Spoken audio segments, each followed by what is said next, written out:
When we're faced with a new work of art, we perhaps are faced with a new language system. And the chore is, can I understand the system that's in front of me? Yeah. I remember back to the first time I saw modern dance, and it was abstract in a way that I didn't know quite what was going on, but I was looking for more narrative. I wasn't schooled in how to look at things in the first function and just appreciate the beauty of the movement in and of itself for its own sake. But when I think back to that modern dance, it was a language system. There was something unique about it that made it modern dance, that made it different than anything else. Now, works of art are language systems, and we even use language terms to talk about works of art. Like we say that we talk about a dance's movement vocabulary. Okay, vocabulary is words. So here the steps become like words and we use them. We say that a movement language of motion it's created, that the artist communicates and expresses it, much in the same way that I'm expressing through words my ideas and passion behind this idea of language in this lecture. Yeah. So it communicates, and then later, when a choreographer develops their own unique style, we often say they have their own voice. Yeah, and we say that about lots of artists. We could say Alexander McQueen, there is a profound voice in the fashion design world. So, and we can also say about a work of art that this work speaks to me. So I love these because we're using language terminology to describe what art does and how it functions. Now, human beings are language making creatures. I found a book in 1887 by Horatio Hale, and it's The Origin of Language and the Antiquity of the Speaking Man. And what he says in it is, man is by nature a language making creature. Now, nowadays we'd say humans are by nature, yes, because, it's not just man, it's also women. So all of that comes together, and that's the more appropriate way. Sometimes we have to forgive old books for their language because they're not as evolved as we are. We now write differently than they wrote back then, and you'll notice that in some of the quotes that I show you. But I like to show you the originals because those were the sources. Yeah, but this idea that humans are language-making creatures, that's a quite profound thing. Yeah, that we develop a language. And actually, linguists have given up on the search for why humans have developed language, or what was it that made it happen. Because what they've come to with language is that it was going to happen. And if we didn't develop this language, we would have developed a different one. Yeah, that we are language making creatures and that we see and develop languages everywhere. Yeah.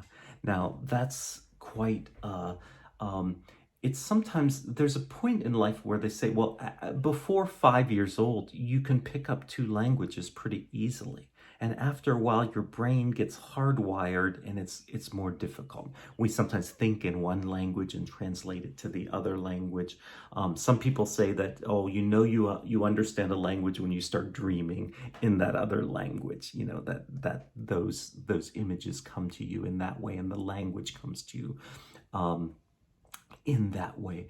But this is a kind of profound idea about creating languages. I had an interesting experience in Korea because I had been to Korea many, many, many times.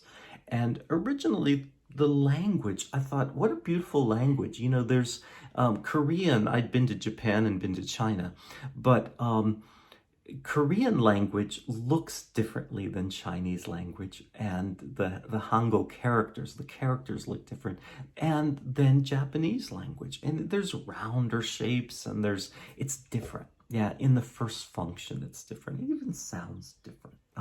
when you hear it. And I would say that the differences, you could understand Koreans by even looking at their language, the language that they created. Now, what was fascinating to me is when I first went over there, I looked at Hangul characters simply in the first function. I just saw these shapes, these circles, these lines. They look like little characters to me. Sometimes this little figure looks like a little guy with a hat. Yeah. And, but what was fascinating to me is after several times to Korea, suddenly the characters started making sense. My brain started making sense of those characters. Yeah. And now here you'll see my dog has come into the image. So for this lecture, maybe I'll move the camera a little bit so you're not distracted by the dog. Yeah, welcome to COVID times and doing everything at home. Yeah. So anyways, this is a kind of fascination to me, this idea that suddenly languages make sense. And then once you see those characters, it's much the same way as our art encounter. Once you read that word love, you then look at those characters differently the next time you encounter that piece. It suddenly starts making sense to you.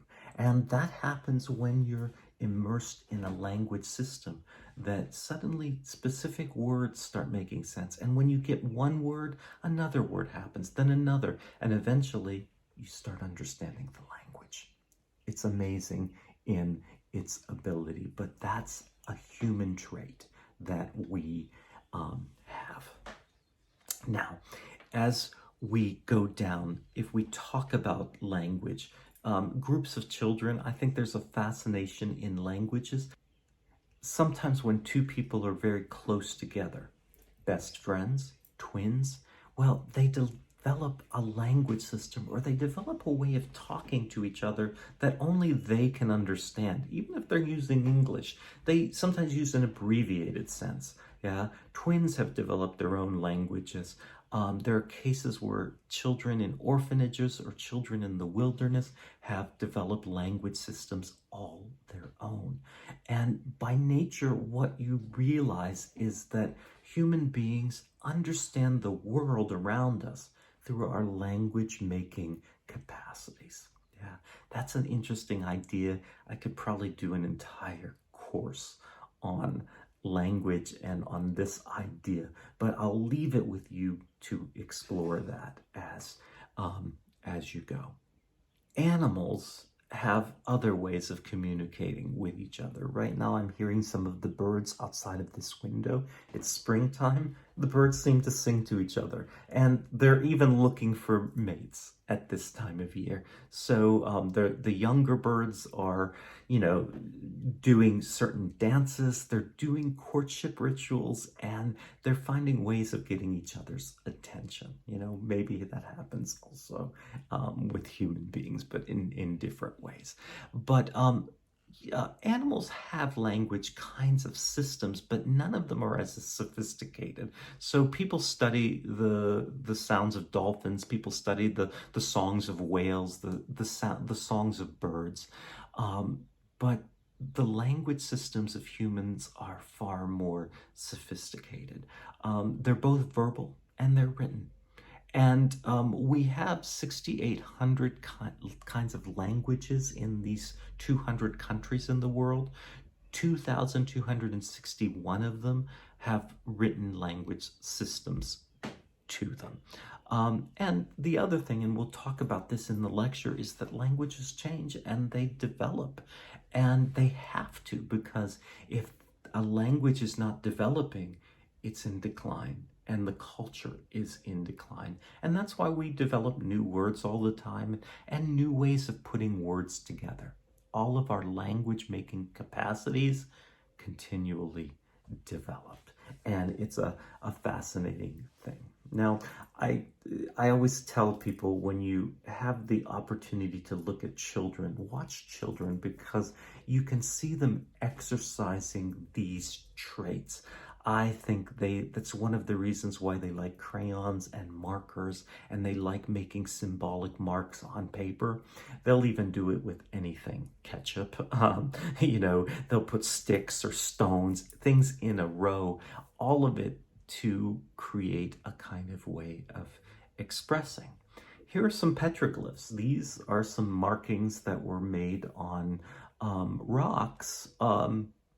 And there's some fabulous examples of them pretty close to Las Vegas and in our Valley of Fire.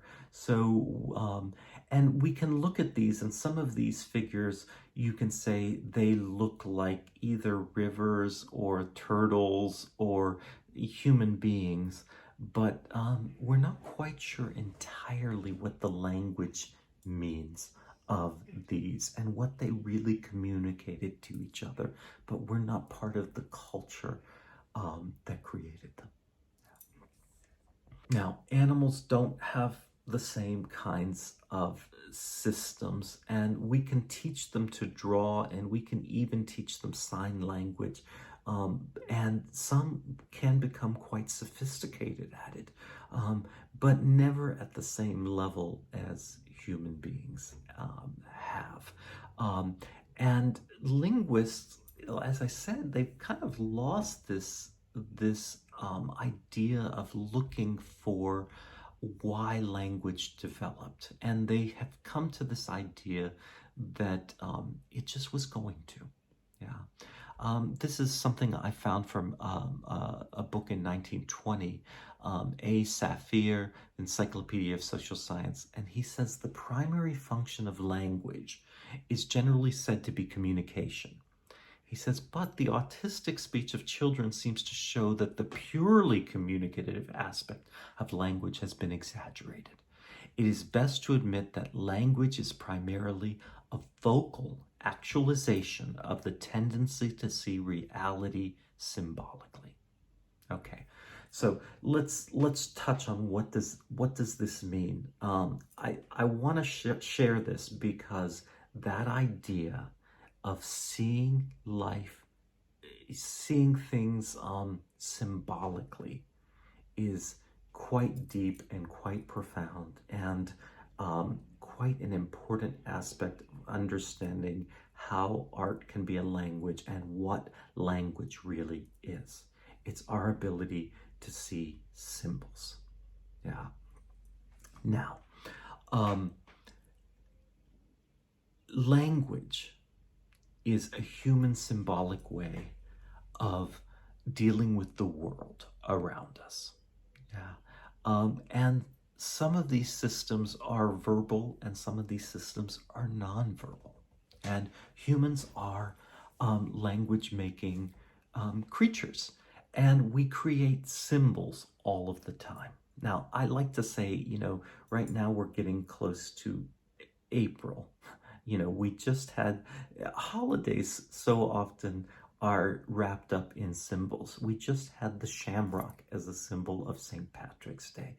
And now we're moving towards, if you go down in the drugstore or the grocery store, there's an entire aisle devoted to Easter and symbols and colors of Easter, Easter eggs.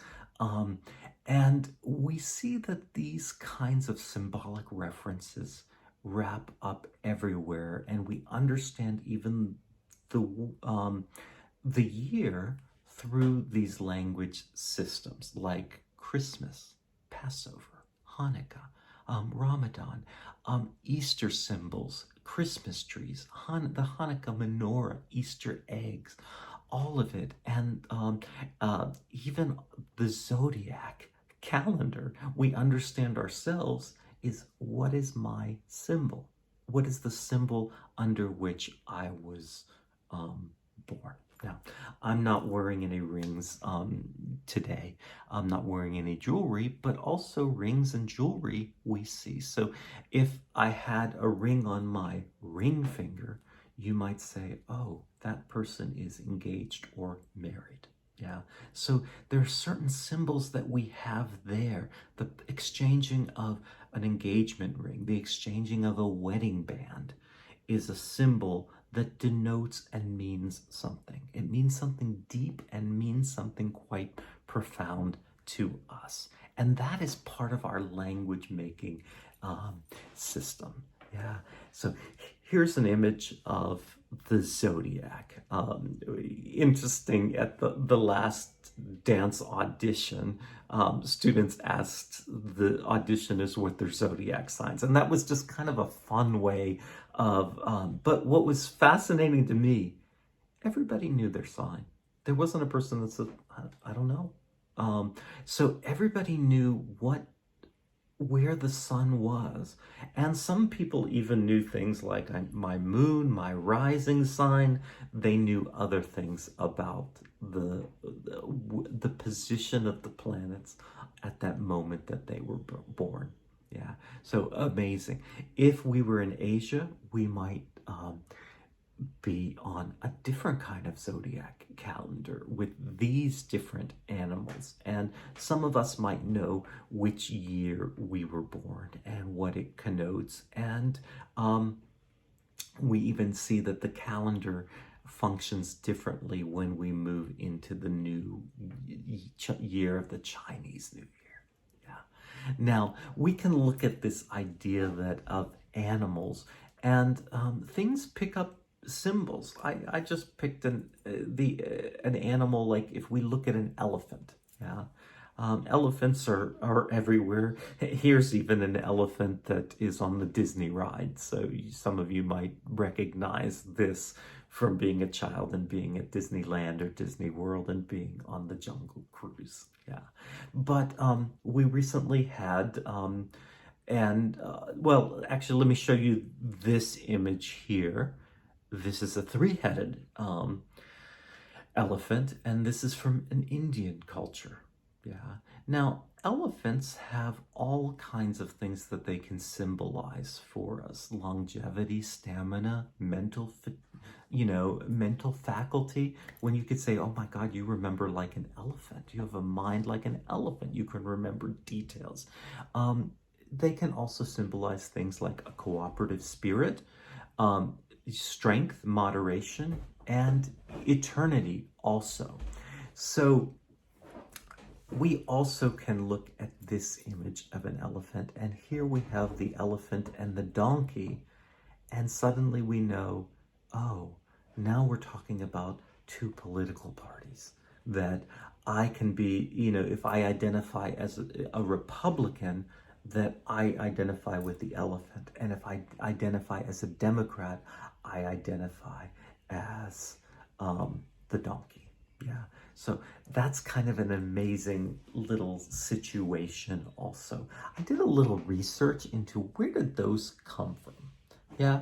When did we first get to those? And here is an image of an engraving by Thomas Nash in 1874.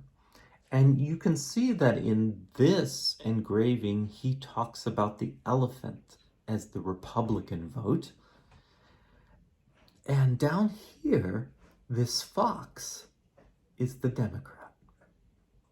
But in this image, the donkey became a more powerful symbol for people. And so eventually the donkey became the symbol for the Democratic Party. Yeah, that's a kind of fascination to me of how these signs and symbols develop. Yeah. Now, we'll finish with not all language systems are written, and some language systems are more flexible than others. Things can mean more things, much like that elephant. It can mean multiple things at the same time, depending on the context it's in. Yeah, words are like that too. They can mean different things depending on the context of the syntax of how they're put together and how they're used. But art is such a language that it has that ability of flexibility, and we're going to explore that a little as we go. But a series of signs, that's what a language is. Signs and symbols are everywhere. I encourage you to go out and look at all the symbols.